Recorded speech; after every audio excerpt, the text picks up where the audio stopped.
Hello and welcome to the Arise interview, where we take time to reflect on the big stories from the news and on the fortunes and affairs of the world in an hour of conversation with commentators, analysts and thought leaders. I'm Charles Anyegolu. Coming up in the next 60 minutes, President Trump and his wife Melania test positive for coronavirus and go into quarantine. Advisors say he's a warrior and a fighter, and he will continue his duties as they don't anticipate that he will be incapacitated. The White House doctor didn't say whether the couple have any symptoms. Hours earlier, the president said the U.S. was winning the battle against COVID-19. So what does this mean for the election just 32 days away? And who else has been exposed? And how at risk is the 74-year-old president? We'll speak to a Republican strategist, a senior member of the Democratic Party, a doctor who is a COVID specialist, and our special correspondent. Coming up.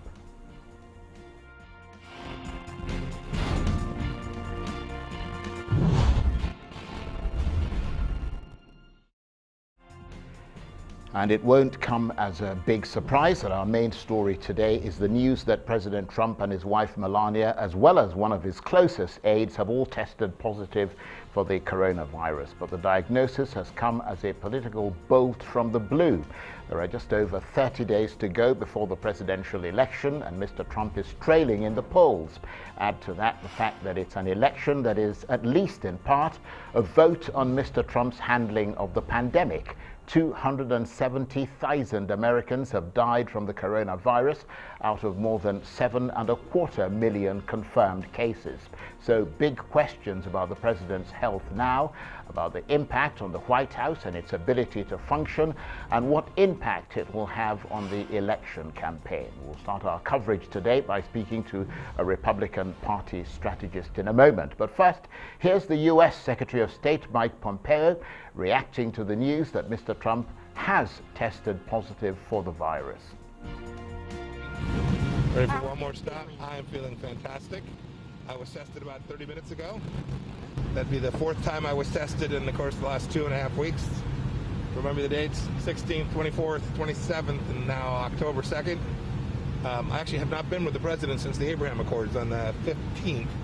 I've been traveling. I can't remember, 10 of the last, or 12 of the last 17 days, something like that. 10 of 17, so I've been gone a lot. Some of you were with me on, I think, on trips to South America and the like.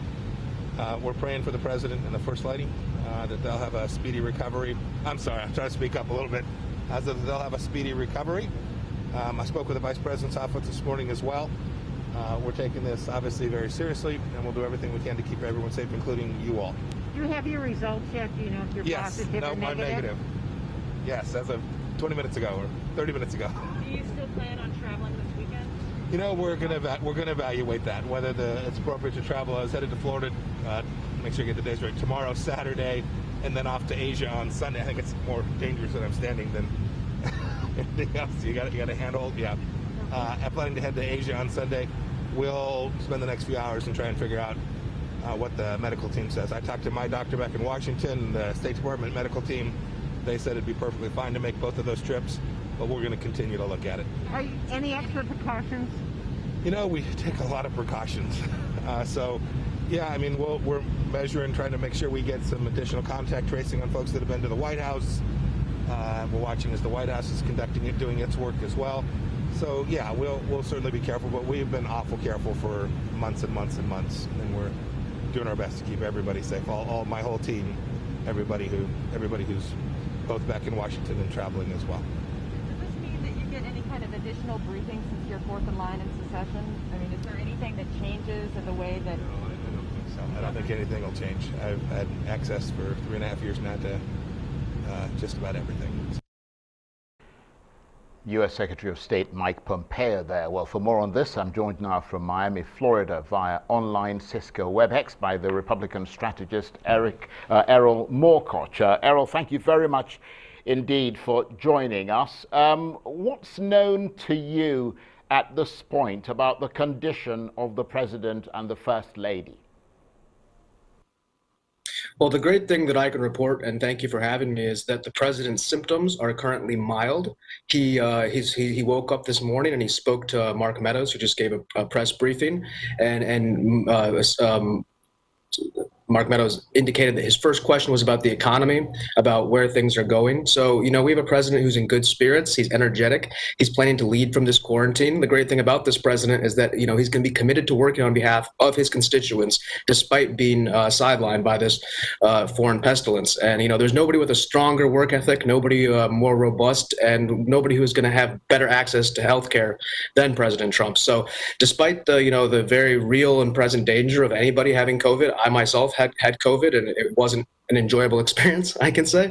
I certainly think that the president, as of all the reports coming out of my sources in the White House, as well as the publicly made statements recently, is that President Trump is in good health. Hope Hicks, the advisor, she seems like she's having a little bit more serious symptoms.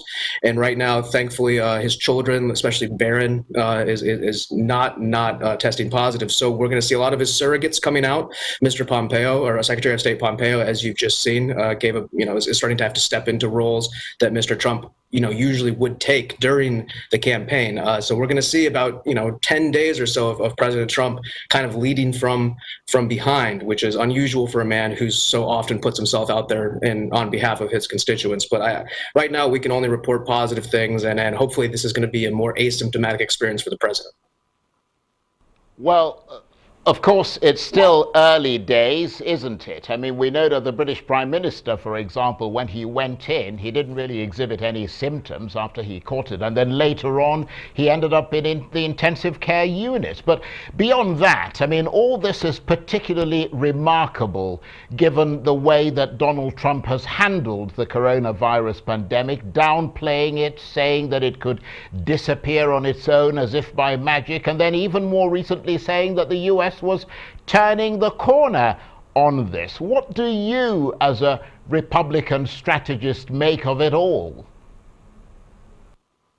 Well, I would say that Donald Trump is still just one man. So as we see the coronavirus starting to, take positive steps in states that were having high fatality rates, and we're seeing, at least less severe symptoms coming out of the future infections. It's not as though Donald Trump getting coronavirus, it might be, a little bit of an enjoyable piece for his enemies who are able to say, see, now you've gotten it. But there was no point where any of us denied that it was a real thing or that it was occurring. It's just that quite simply, we weren't quite sure that shutting down the entire world economy was the quite correct response. When you look at Boris Johnson, that was very sad what happened to Prime Minister Johnson, and thankfully, the NHS there was able to help him. And then again, if you look at President Bolsonaro in Brazil, he also had COVID, and he took hydroxychloroquine, and he almost mocked it and laughed his way through it. So everybody has a different response to it. The Republican Party and the nation as a whole has never been denying that COVID is a real thing, or now that President Trump has it, it's not some gotcha moment for anybody. It's a sad situation, but thankfully with the increase in therapeutics and a vaccine right around the corner, and the incredible effort he's made using the Defense Protection Act to mobilize PPE providers as well as manufacturers of automobiles such as General Motors and Ford to build ventilators and other things, the American response as of today, October 2nd, 2020, is much more robust and able to cope with anything coming their way. So Donald Trump, certainly has tried to maybe downplay the severe pandemonium that might come around, as is his job as the executive branch, to be a leader. But now he's going to have to show the American people that not only is COVID something that they have to deal with, but it's something that he has to deal with. And every day he risks his own health to show his constituents that he's strong enough to support them in real life. This virus isn't going to stop his voice. It's interesting to think that he's going to be kept off the campaign trail, and Joe Biden probably still won't have any events anyway. So in a lot of ways, it's going to be a referendum on Donald Trump's sort of doubling down that this virus is going to be a hindrance, and it's going to cause a lot of terrible, sad loss of life. But for the most part, for the majority of people, it's a very survivable treatable and containable situation. So that's what we're hoping for going forward. And I think his supporters are only going to rally behind him when they see a billionaire who could have sat in an ivory tower and watched this all play out actually come down on the ground. And he's been to 4 states in the last 5 days. He's been in New Jersey, Jacksonville, Norfolk, Virginia. He's on the ground. He's shaking hands. He's doing what perhaps is maybe not for the best of his own. Right. Well, I mean, I understand the point you're making, Erol. The fact is that he has been sending mixed messages out there. I mean, America, has the highest number of infections in the world. And to be clear, President Trump doesn't appear to have ever taken the wearing of masks and social distancing seriously. I mean, he's held massive rallies where most people, weren't wearing masks or socially distancing. I mean, surely all of that is going to be viewed in the context of this announcement, along with his handling of the virus and how this reflects on that. Well, I think just for a minute, I don't think anybody really believes the numbers that are coming out of China or India, or example, even Turkey today said they're sort of fudging their numbers in the interest of tourism. The United States is a very transparent country when it comes to these things, and the idea that 25% of the deaths are coming in the U.S. and not other places, it's a matter of record keeping. We have very robust record keeping. We have a very robust testing system, and because of that, couple that with a news media that isn't exactly on the president's side, if we want to be generous, there's a lot of mixed messages that are being conflated by a media that is very eager to show a situation that's been much more well managed than perhaps anybody can imagine, and much more transparent than any of the other major countries that have reported this. So I just don't know if it's going to play with the voters in a negative way, like you're indicating, because the voters who came to those rallies, the ones who were behind the president, obviously a lot of them had masks on, and if you pan the camera around, I will concede a lot of his constituents chose not to wear masks, and they just decided that was what they were going to do. It's not really in our Constitution that you can legislate whether or not somebody actually wears a mask around. That's what Joe Biden ran into when he tried to talk about having a mask mandate. Well, that sort of violates people's rights in this country, which is a contentious issue. I understand we have a very maybe unusual Bill of Rights compared to other places in the world, but his supporters and all that, yeah, there's going to be the optics. Yeah, people can laugh. It's a cruel thing to do, to laugh at a man who's put himself out there and got sick, but prepared for it. Whether or not that's going to cost him votes, I don't think so. I think people are going to see him out there and they're going to say, that's our guy. Okay, well, I mean, just tell us from your point of view as a Republican strategist, what might this mean for the running of the US government? Because presumably Donald Trump has come into contact with a lot of people, including senators and congressmen, many of whom are running for re-election. I mean, this could very well spread through Washington's entire power structure, and we've got about a minute. Well, yeah, there is sort of the narrative going around that I've seen that's sort of amusing, that Donald Trump would be the ultimate super spreader. Donald Trump is the one who infected the entire Congress and infected the entire cabinet and everything. When in reality, I mean, this virus has been going around and people are in different positions, able to, hopefully not get it or at least isolate themselves. But what we have to look at is the surrogates who are going to go out there and start campaigning for him. You're going to see Mike Pompeo on the trail a lot. You're going to see his children going out there. You're going to see, other individuals kind of take a more forward role over the next maybe 10 days while Donald Trump, again, leads from the back. He's going to be giving out press conferences, I'm sure, coming up. And when you take it all into account, I really don't think that Donald Trump is going to be the one who infected the entire U.S. government. Quite simply, he's doing his job, and maybe if some of the other politicians had been more active in their work, we wouldn't be in the situation we are today. Thank you very much indeed. We really appreciate your taking the time to talk to us. Erol Morkoc is the Republican strategist, and he's talking to me from Miami, Florida. You're watching the Arise interview. Plenty more still ahead as we continue our chat about President Trump, who has tested positive for coronavirus. We'll speak to a Democrat. Stay with us. Welcome back to the Arise interview. I'm Charles Onyegolu. Americans have been digesting the news that their president has tested positive for coronavirus. Donald Trump made the announcement on Twitter in the early hours of this morning. Both he and his wife Melania are now in quarantine. Mr. Trump is 74 and overweight, two categories that put him at higher risk of serious illness. He's often downplayed the virus and seldom uses a mask. His condition has thrown the presidential election campaign into confusion, with just a month to go before the vote, and the next presidential debate in 2 weeks' time is now in doubt. His diagnosis deepens a crisis that's dominated the race for the White House. His opponent, Joe Biden, has accused him of failing to protect the U.S. from a pandemic that's killed more than 200,000 Americans and devastated the economy. 200,000 Americans have already died from COVID-19. So this is potentially very serious. As we talked about before, the president is 74 years old. He's in one of the high-risk groups. He's slightly obese, which is one of the underlying conditions that a lot of the medical professionals have talked about, the comorbidities that sometimes exacerbate cases of COVID-19. He doesn't have the best diet. He's admitted that. So it could be kind of tricky for him, or it could just be one of these cases where he's infected and he's perfectly fine. It also is going to depend a lot on how forthcoming the White House is with information and details on his condition, which there is a strong argument to be made that the public has the right to know about his condition, how serious it is, whether he's showing symptoms or not. And one point that I would make here is that the way that we found out about the way this all unfolded tonight wasn't because the White House was proactive and said to the media and to the country, this individual who was a close advisor to the President of the United States has tested positive for the coronavirus. This came to light because a reporter broke the news. So you have to stop and ask yourself for a minute, if that reporter hadn't broken the news, when would we have learned about her condition? And then from learning about her condition, when would we have gone, down the next set of questions to ask about all the people that she was in close proximity to, including the President of the United States?